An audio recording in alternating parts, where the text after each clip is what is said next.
అందరికీ నమస్కారం. ఇవాళ ఈరోజు మనం వరల్డ్ స్లీప్ డే అని సెలబ్రేట్ చేసుకుంటున్నాం. March 15th.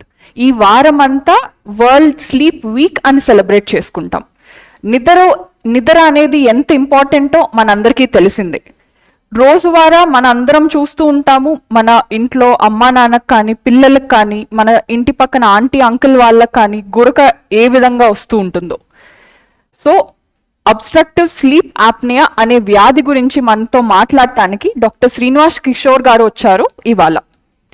నేను కొన్ని ప్రశ్నలు అడుగుతూ ఉంటాను ఆయన్ని, దానికి అకార్డింగ్లీ ఆయన సమాధానం చెప్తూ ఉంటారు. Good evening sir.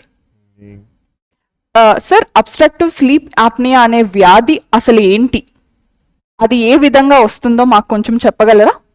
So basically గురక అన్నది మనం ఇందాక చెప్పినట్టుగా లాట్ ఆఫ్ పీపుల్కి వస్తూ ఉంటుంది. అంటే మనం ఇళ్లలోనూ చూస్తూ ఉంటాం, మన ఫ్యామిలీలో ఎవరికో ఒకరికి గురక ఉంటుంది, మనం ట్రైన్లో ట్రావెల్ చేసేటప్పుడు మన పక్క బర్త్లో ఉన్న వాళ్ళకు ఉంటుంది, లేకపోతే బస్సులో కూర్చున్నా మన పక్క సీట్లో ఉన్న వాళ్ళకు ఉంటుంది.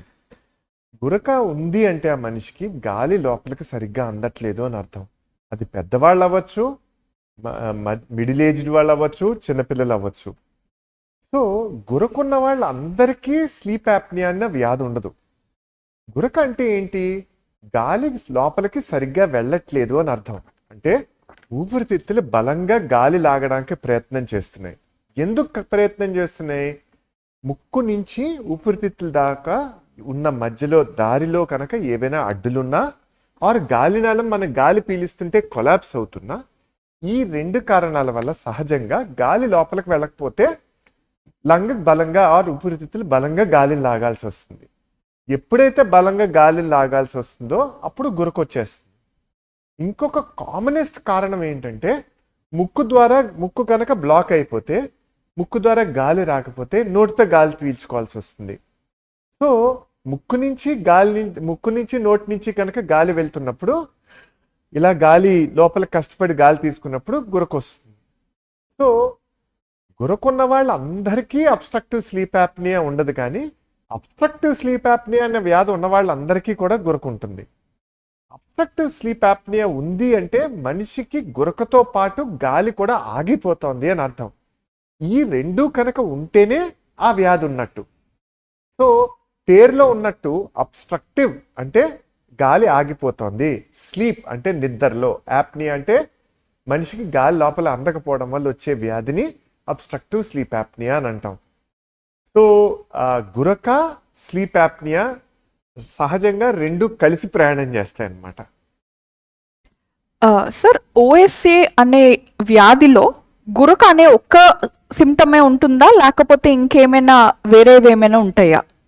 సో ఇది చాలా మంచి క్వశ్చన్ అమ్మా. బేసిక్గా చాలా మంది ఏమనుకుంటామంటే గురక పెడుతున్నాడు అంటే మన మిత్తులో కూడా, మన మిథాలజీలో కూడా అలాగే ఉంది. కుంభకర్ణుడి గురించి మాట్లాడినా ఇలా అంటే శుభ్రంగా తిన్న తర్వాత పడుకునేదాన్ని గురకతో పడుకుంటుంటే అంత బాగానో అంత మంచిగా పడుకుంటున్నాడు అని మనం అనుకుంటాం.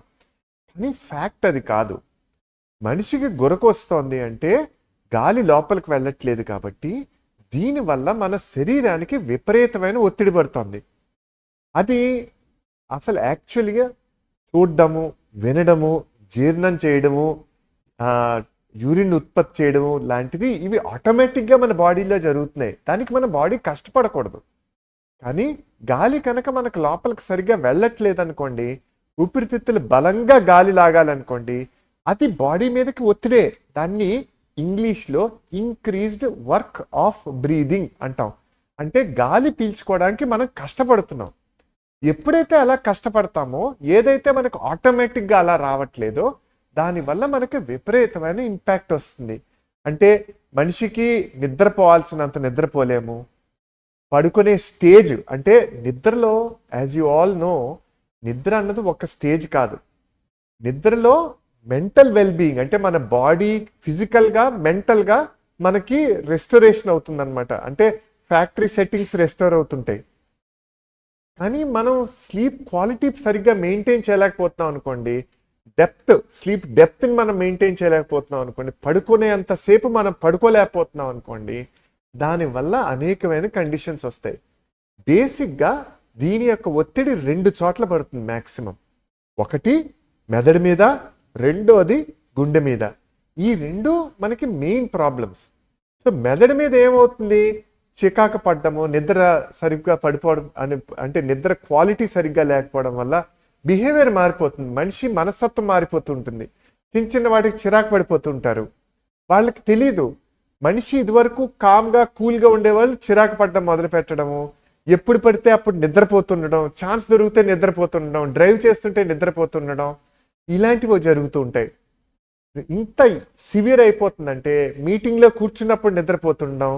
అండ్ హైట్స్ దీనికి ఏంటంటే మాట్లాడుతుండగా మనిషికి నిద్రపోతుండడం. అంటే బేసిక్గా ఎక్సెసివ్ డే టైమ్ స్లీపీనెస్ అంటారు దాన్ని. రెండోది, ఈ లెవెల్లో దాన్ని పట్టించుకోకపోతే దాన్ని అన్కంట్రోలబుల్ అయ్యి స్ట్రోక్ కూడా దారితీస్తుంది. అంటే పారాలిసిస్ లాంటిది, ఇలాంటివన్నీ కూడా వచ్చే అవకాశం ఉంటుందన్నమాట. అలాగే డయాబెటీస్ ఇంకొక సెకండ్ కామనెస్ట్ కాజ్. మన India is the diabetes capital of the world. రికరెంట్గా రాత్రి పడుకునేటప్పుడు గాలి కనుక మనం పీల్చుకోకపోతే ఎడ్రినలిన్ అనొక హార్మోన్ రిలీజ్ అవుతూ ఉంటుంది. ఆ ఎడ్రినలిన్ అన్నది రిలీజ్ అయ్యే కొద్ది మనకి శరీరంలో ఇన్సులిన్ రెసిస్టెన్స్ కానీ గ్లూకోజ్ ఇంటాలరెన్స్ కానీ మొదలవుతూ ఉంటుంది. దానివల్ల షుగర్ కంట్రోల్లోకి రాదు. ఇదే ఎడ్రినలిన్ వల్ల బీపీ కంట్రోల్లోకి రాదు. అంటే 1 టాబ్లెట్, 2 టాబ్లెట్లు, 3 టాబ్లెట్లు వేసినా బీపీ కంట్రోల్లోకి రాదు. నాలుగోది మోస్ట్ ఇంపార్టెంట్ ఏంటంటే ఎరిథ్మియాస్ అంటాం. అంటే గుండె కొట్టుకోవాల్సిన మోతాదుల్లో కొట్టుకోవాల్సిన రేట్లో కొట్టుకోదు. సో ర్యాపిడ్గా కొట్టుకోవడం వల్ల కానీ గుండె దడ లాంటివి ప్రాబ్లమ్స్ రావడం లాంటివి మొదలవుతూ ఉంటాయి. సో ఇలాంటి చిన్న గురక నుంచి ఇన్ని మేజర్ ప్రాబ్లమ్స్ వచ్చే అవకాశం ఉంటుంది. అందువల్లే ఈ WHO, మన వరల్డ్ హెల్త్ ఆర్గనైజేషన్, ఈ వ్యాధిని disease of the 21st century అని చెప్పి దీనికి పేరు పెట్టిందనమాట. థ్యాంక్ యూ సార్, మంచి ఇన్ఫర్మేషన్ తెలిసినందుకు మాకు. సార్, ఈ OSA అనే వ్యాధి మగవాళ్ళల్లో ఎక్కువ ఉంటుందా, ఆడవాళ్ళల్లో ఎక్కువ ఉంటుందా? సో వ్యాధి యాక్చువల్లీ ఆడవాళ్ళకి ఏంటంటే ఈస్ట్రోజెన్ అనే ఒక వండర్ హార్మోన్ ఉంటుంది. ఈస్ట్రోజెన్ హార్మోన్ ఉండడం వల్ల హార్ట్ అటాక్స్ మనిషికి తక్కువకి వస్తాయి, అలా చాలా వ్యాధులు తక్కువ వస్తాయి. అలాగే స్లీప్ యాప్నియా కూడా అంత రాదు. కానీ మెనోపాజ్ అయిన తర్వాత, అంటే ఎప్పుడైతే ఈస్ట్రోజెన్ మన బాడీలో తగ్గిపోతుందో వయసుతో పాటు, అప్పుడు మగవాళ్ళకి ఎంత సివియరిటీ ఉంటుందో ఆడవాళ్ళకి కూడా అంత సివియరిటీ ఉంటుంది. కానీ అంత ఏజ్ వచ్చేంత వరకు, అంటే మెనోపాజ్ వచ్చే వరకు మగవాళ్ళు ఎలా మేనిఫెస్ట్ చేస్తారు అంటే వాడి వ్యాధి యొక్క లక్షణాలు మగవాళ్ళలో ఎలా ఉంటాయి, గురక ఎక్కువ పెట్టడము, పొద్దున్న ఎక్కువ నిద్రపోవడము, లేకపోతే చికాకు పడ్డము, ఇవి కనుక మెయిన్ లక్షణాలు అయితే ఆడవాళ్ళలో లక్షణాలు ఎక్కువ ఉంటుంది. ఎలాంటి లక్షణాలు ఉంటాయంటే తలనొప్పి రావడము, ఫేస్ మీద పెయిన్ రావడము, లేకపోతే బీపీ ఎక్కువ ఫ్లక్చువేట్ అవ్వడము, లేకపోతే కూర్చుని లేంచుంటే కళ్ళు తిరిగినట్టు అనిపించడము, లేకపోతే ఏంటో పిచ్చి పిచ్చి ఐడియాస్, థాట్స్ రావడము, టెన్షన్ పెరిగిపోవడం అంటే యాంగ్జైటీ పెరగడము, లేకపోతే తలనొప్పి రావడం, పళ్ళు ఈ దవళ్ళ దగ్గర నొప్పిలు రావడము, ఇలాంటివన్నీ ఆడవాళ్ళలో చూసే లక్షణాలు అనమాట. సో మగవాళ్లలో ఈ వ్యాధి ఒకలా మేనిఫెస్ట్ అయితే ఆడవాళ్లలో ఇంకోలా మేనిఫెస్ట్ అవుతుంది. సో ఈ ఏ సిమ్టమ్స్ ఉన్నా సరే యాక్చువల్లీ అది స్లీప్ యాప్నియాకి ఒక లక్షణాలు అయ్యి ఉండొచ్చు. ఏంటవి? అన్కంట్రోల్డ్ తలనొప్పులు, తల తిరిగినట్టు అనిపించడము, నిద్రలో రెస్ట్లెస్గా అంటే పడుకోలేకపోవడం. అంటే చాలా మందికి మగవాళ్ళల్లో ఏంటంటే బెడ్ మీద పడుకోగానే నిద్ర వచ్చేసి గురకొచ్చేస్తుంది. కానీ బ్రీదింగ్ డిజార్డర్ ఉన్న ఆడవాళ్ళకి ఓ పట్టాన నిద్ర రాదు. ఎందుకంటే బ్రెయిన్ చెప్తూ ఉంటుంది, నువ్వు పడుకుంటే నీకు బ్రీతింగ్ రాదు, నీకు కంఫర్టబుల్ పొజిషన్ అది కాదు, నీకు ఈ సిచ్యువేషన్ కంఫర్టబుల్గా లేదు అని. సో ఇవి బేసిక్ డిఫరెన్సెస్ అనమాట ఆడవాళ్ళల్లో. Thank you sir. సార్, ఈ OSA డిసీజ్ అనేది, దీనికి ట్రీట్మెంట్ ఒకవేళ పొందలేకపోతే దానిలో హెల్త్ కాన్సిక్వెన్సెస్ ఎలాంటివి ఉంటాయి?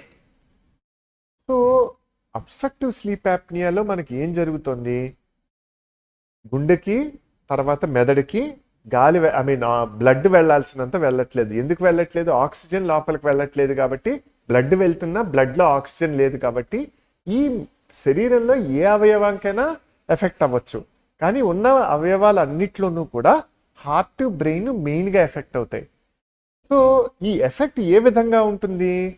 మెదడుకి ఆక్సిజన్ అందకపోవడం వల్ల నిద్ర మనం వెళ్ళాల్సినంత డెప్త్లోకి మనం వెళ్ళాం. ఇది యాక్చువల్లీ మంచం మీద ఎంతసేపు పడుకున్నాం అన్నది ఇంపార్టెంట్ కాదు. మనం పడుకున్న తర్వాత ఎంత డీప్ స్లీప్లోకి వెళ్ళామో దానివల్ల మనకి బాడీ మైండ్ ఫ్రెష్ అవుతుందా లేదా. ఎందుకంటే నిద్రలో మెయిన్ అదే అవ్వాలి.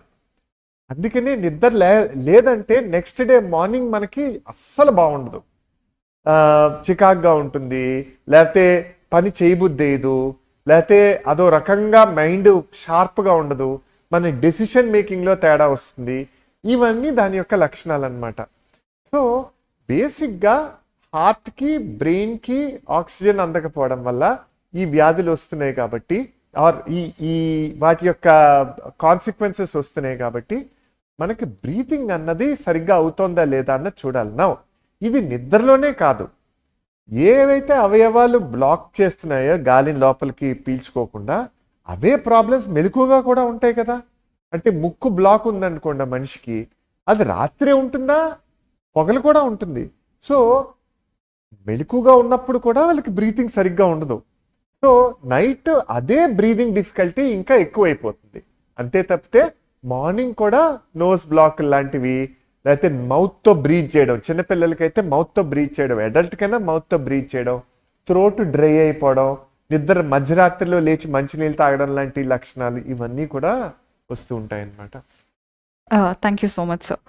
సార్, ఓఎస్ఏ అనే డిసీజ్ని మనకు ఉందా లేదా అని తెలుసుకోవటానికి ప్రత్యేకంగా మెడికల్ టెస్ట్లు ఏమైనా ఉన్నాయంటారా?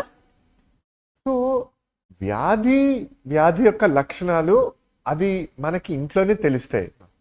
బేసిక్గా అది స్లీపింగ్ పార్ట్నర్, అంటే ఒక పేరెంట్కి చైల్డ్కి బ్రీతింగ్ డిఫికల్టీ ఉంటే పేరెంటు, మన స్పౌస్కి ప్రాబ్లం అంటే వైఫ్కి కానీ హస్బెండ్కి కానీ ప్రాబ్లం ఉంటే ఆ బెడ్ పార్ట్నరు దీన్ని గ్రహించాలి. గ్రహించిన తర్వాత ఒకసారి డాక్టర్కి తీసుకొస్తే డాక్టర్ ఫస్ట్ ఏం చేస్తారంటే పేషెంట్తో కూర్చొని అసలు నైట్ టైము ఏం జరుగుతుందో ఆ మనిషికి తెలియదు, బికాజ్ ఆ మనిషి నిద్రపోతున్నాడు కాబట్టి. సో ఈ హిస్టరీ అంతా కూడా స్లీపింగ్ పార్ట్నర్ నుంచి మనం బయటికి లాగాలన్నమాట.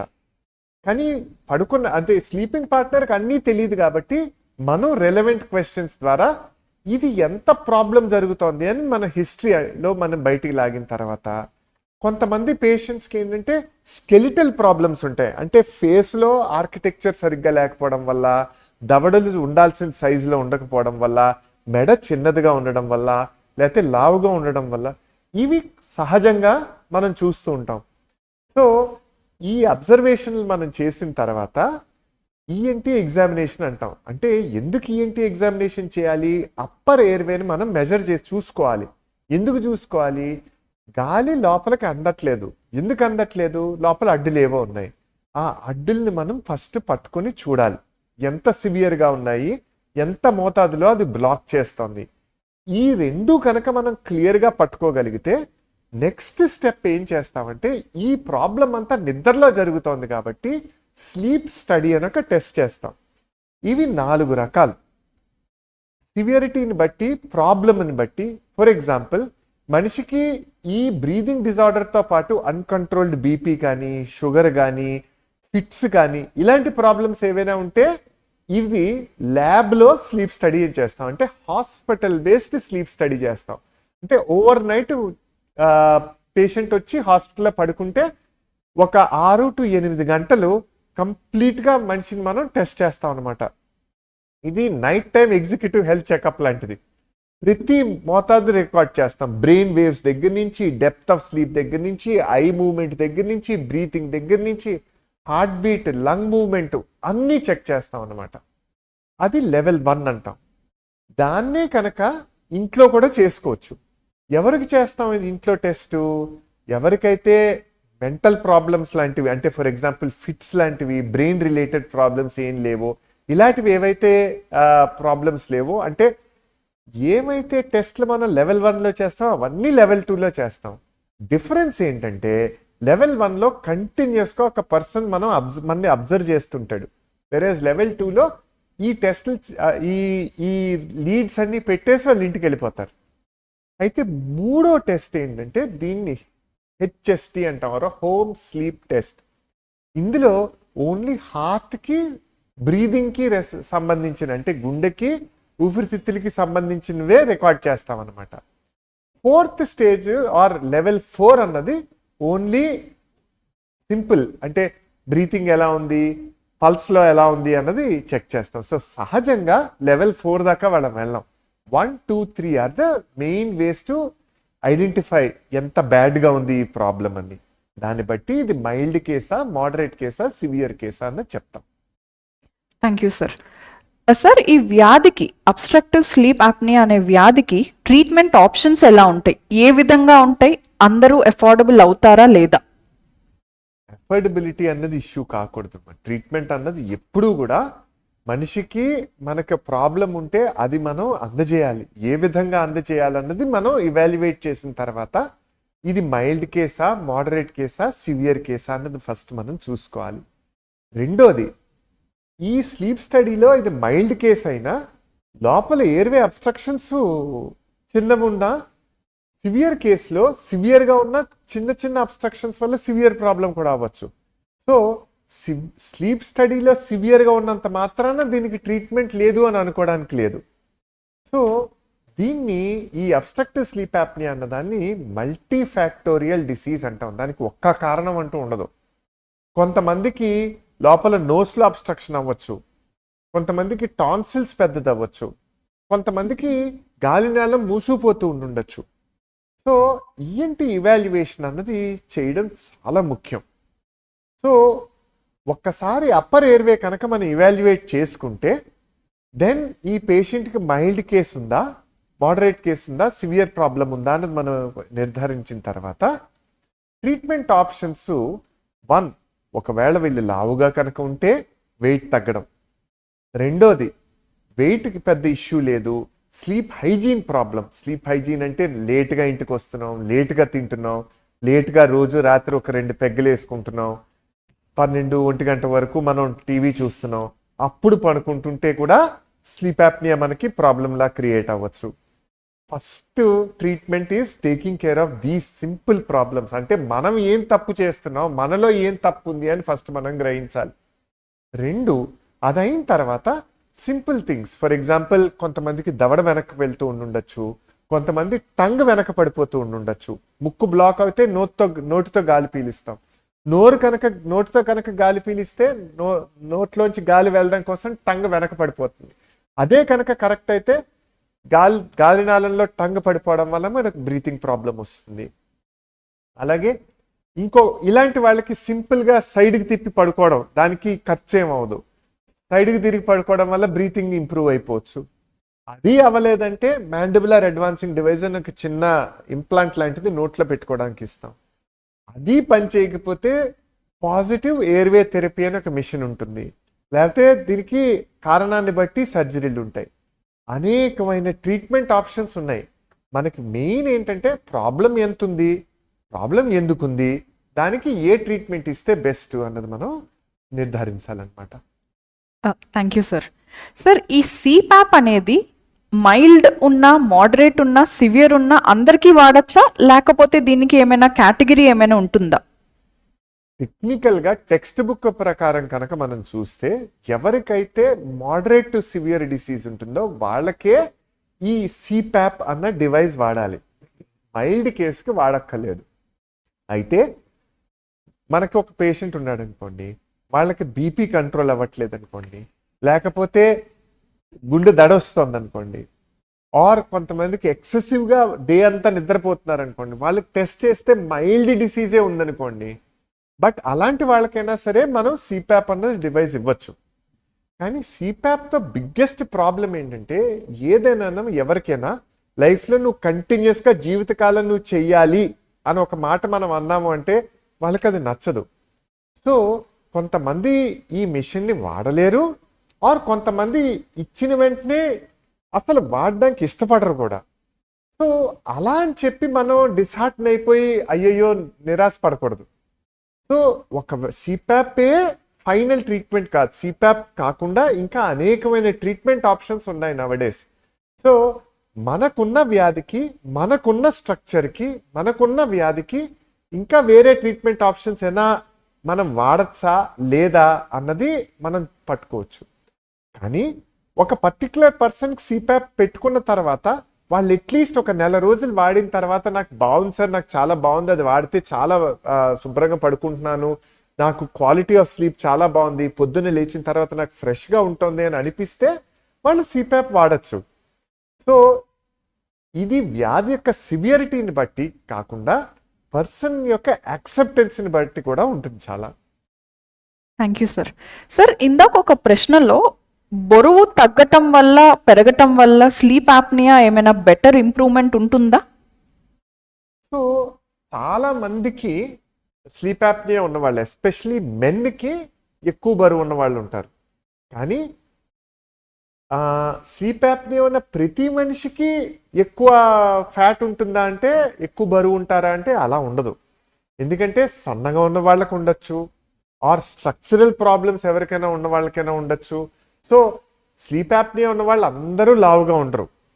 సో ఎవరికైతే లావుగా ఉంటారో వాళ్ళకి వెయిట్ తగ్గితే ఆ ప్రాబ్లం తగ్గే అవకాశం ఉంటుంది.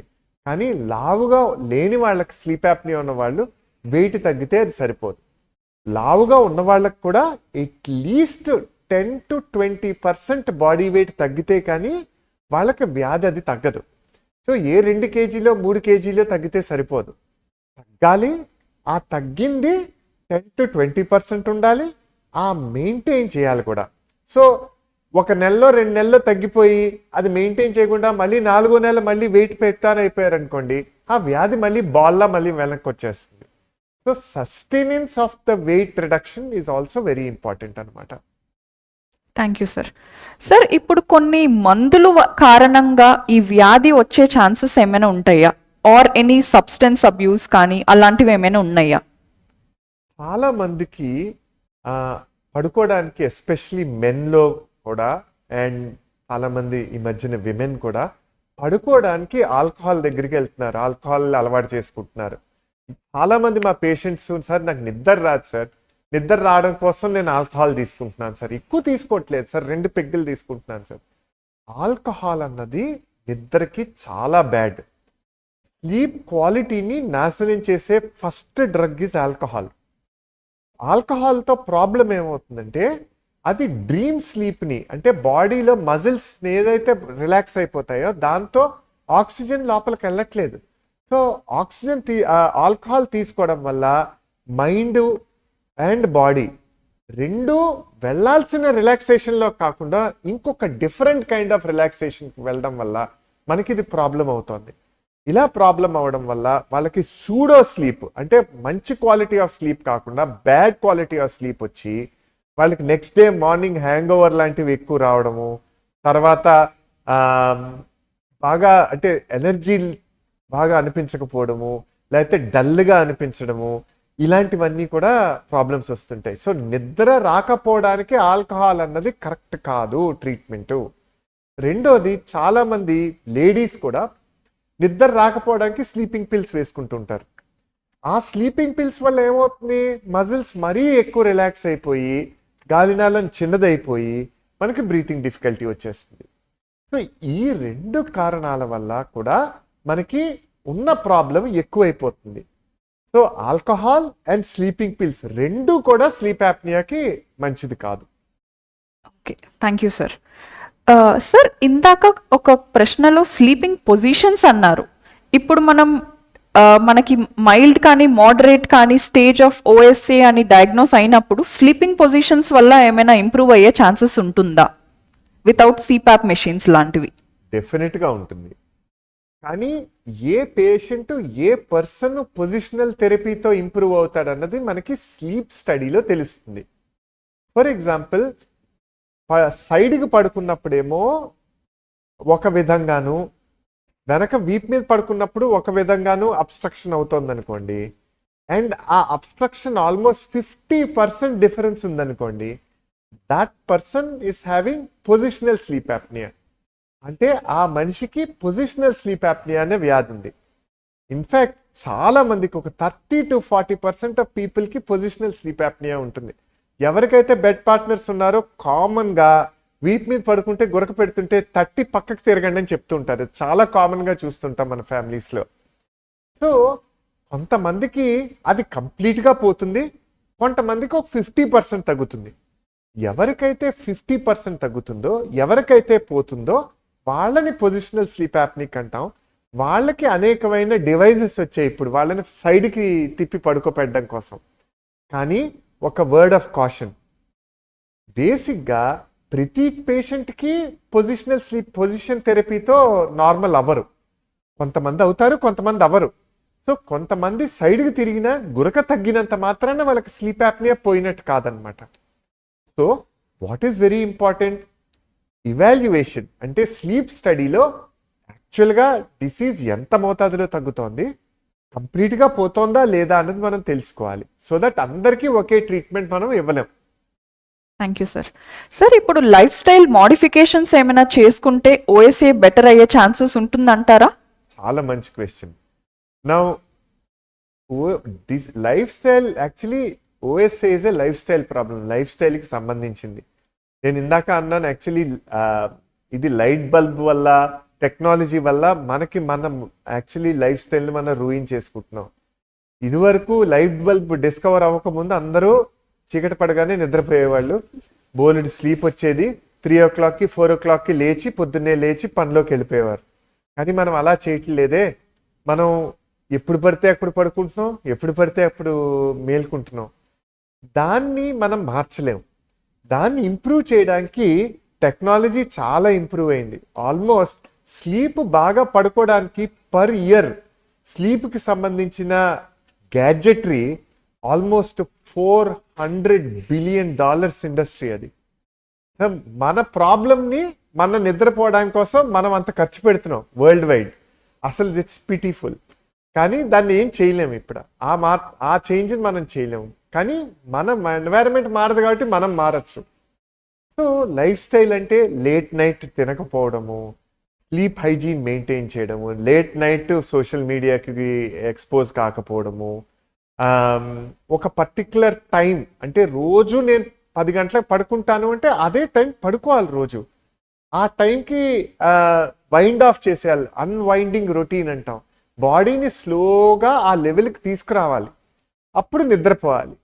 సో ఇలా కాన్స్టెంట్గా రోజు, ఇప్పుడు ఫర్ ఎగ్జాంపుల్ ఓ పర్టికులర్ బెడ్లో మనం పడుకుంటున్నాం అనుకోండి, నిద్ర రావట్లేదు అనుకోండి, అదే బెడ్ మీద పడుకోకూడదు. ఇంకా bed is associated with not being able to sleep. మన బెడ్ మార్చేయాలి, వేరే చోటుకి వెళ్ళి పడుకోవాలి, ఆర్ వేరే రూమ్కి వెళ్ళి పడుకోవాలి. ఆర్ ఎందుకు మనకి ఆలోచనలు వస్తున్నాయా, ఏం వస్తున్నాయి, ఆర్ మెడిటేషన్ లాంటివి, ఇలాంటివన్నీ చేస్తే కూడా మనకి లైఫ్ స్టైల్ చేంజెస్ చేస్తే మనకి చాలా వరకు ఈ వ్యాధి తగ్గే అవకాశం ఉంటుంది. Thank you sir. సార్, ఈ వ్యాధి అనేది పిల్లల్లో ఎక్కువ వస్తుందంటారా? సో ఈ వ్యాధి ఓన్లీ అడల్ట్స్కే పరిమితమైంది కాదు, ఇది పిల్లల్లో కూడా చూస్తూ ఉంటాం అనమాట. అయితే పిల్లలు పెద్దవాళ్ళల్లా మేనిఫెస్ట్ అవ్వరు. రాత్రి పడుకునేటప్పుడు మెడ వెనక్కి పెట్టి పడుకుంటారు. అంటే వాళ్ళకి గాలి అందట్లేదు కాబట్టి మెడ వెనక్కి పెడితేనే గాలి లోపలికి వెళ్తుంది. రెండోది రెస్ట్లెస్గా బెడ్ మీద తిరుగుతూ ఉంటారు, అంటే వాళ్ళని రెస్ట్లెస్ స్లీపర్స్ అంటాం. మూడోది బెడ్ వెట్టింగ్ అన్నది చేస్తారంటే ఎవరైతే 4 ఏళ్ళు 5 ఏళ్ళు వాళ్ళు పాటీ ట్రైన్ అయిపోయారో వాళ్ళు మళ్ళీ బెడ్ మీద యూరిన్ చేసేస్తుంటారు. నెంబర్ 4, పొద్దున్న లేచిన తర్వాత ఇల్లంతా పిచ్చల్లరి చేయడం, పిచ్చి పిచ్చిగా అరవడం, కేకలు పెట్టడం. ఏంటిది అసలు ఈ బిహేవియర్ ఏంటి అన్నది మనకే అనిపించడం, అంటే వాళ్ళ బిహేవియర్ మారిపోతూ ఉంటుంది. ఇదంతా కూడా గాలి లోపలికి వెళ్ళకపోవడం వల్ల. యాక్చువల్లీ ADHD అనే ఒక వ్యాధి ఉంటుంది, attention deficit hyper active disorder అని. చాలా మంది వాటికి మందులు తీసుకుంటుంటారు. యాక్చువల్లీ 40% ఈ ADHD అనే వ్యాధికి డయాగ్నోస్ అయ్యి ట్రీట్మెంట్ పొందుతున్న వాళ్ళ పిల్లల్లో 40% మందికి బ్రీతింగ్ సరిగ్గా అవ్వకపోవడం వల్ల ఆ వ్యాధి వస్తుంది, ఆర్ రాంగ్గా అది డయాగ్నోస్ అవుతుంది.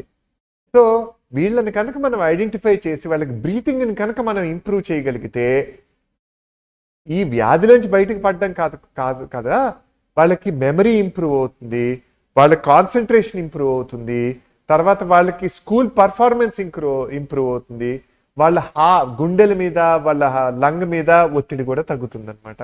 So the onus is on the parent దాన్ని ఐడెంటిఫై చేసి దాన్ని ట్రీట్మెంట్ తీసుకోవాల్సి ఉంటుంది.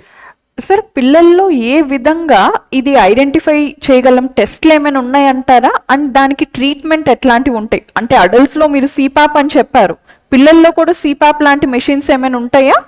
అడల్ట్స్లో సిపాప్ ఒక్కటే కాదు, మ్యాండిబులర్ అడ్వాన్సింగ్ డివైస్ అని ఒక డివైస్ ఇవ్వచ్చు, సర్జరీ చేయొచ్చు, అలా అనేకమైన డిఫరెంట్ మొడాలిటీస్ ఎలా ఉంటాయో చిన్నపిల్లల్లో కూడా అలా ఉంటాయి. అయితే పెద్దవాళ్ళల్లో సిపాప్ పెట్టింది ఊరుకోవచ్చు, అది పెట్టుకో ఇంతే అని. లేదు సార్ నాకు ట్రీట్మెంట్ వద్దు, నాకు సర్జరీ చేసుకోవాలని వద్దు, లేకపోతే నాకు డివైస్ వద్దు అని అంటే సిపాప్ కనుక వాడినా ఇట్స్ ఓకే. బట్ చిన్నపిల్లల్లో అలా చేయడానికి లేదు, బికాస్ సిపాప్ అన్న డివైస్ వాళ్ళ పిల్లల్లో మనం పెట్టలేం. సో ఇవాల్యుయేట్ చేయాలన్నమాట, ఎందుకు ఈ చైల్డ్కి బ్రీతింగ్ ప్రాబ్లం వస్తుంది, ఎలర్జీల వల్ల వస్తుందా, ఎడినాయిడ్స్ వల్ల వస్తుందా, ముక్కు నిర్మాణ లోపాల వల్ల వస్తుందా, లేకపోతే ఎసిడిటీ వల్ల టాన్సిల్స్ ఎడినాయిడ్స్ ఉండాల్సిన సైజ్ కంటే పెద్దదై వస్తుందా, కారణాన్ని మనం ఫస్ట్ పట్టుకోగలిగితే దానికి ట్రీట్మెంట్ ఇవ్వాలి. పెద్దవాళ్ళల్లో సిపాప్ ఇచ్చేసి ఊరికే ఇది వాడవే ఇట్స్ ఓకే అని చెప్పడానికి లేదు. పిల్లల్లో మనం 100% ఏ బ్రీదింగ్ డిజార్డర్ లేకుండా దాన్ని ఐడెంటిఫై చేసి ట్రీట్మెంట్ చేసే బాధ్యత మంది.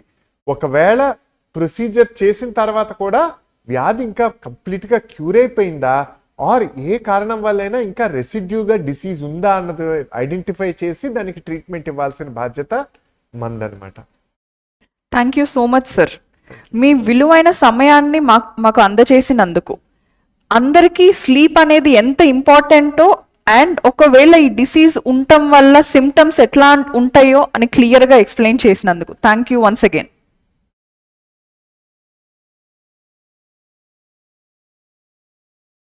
Done?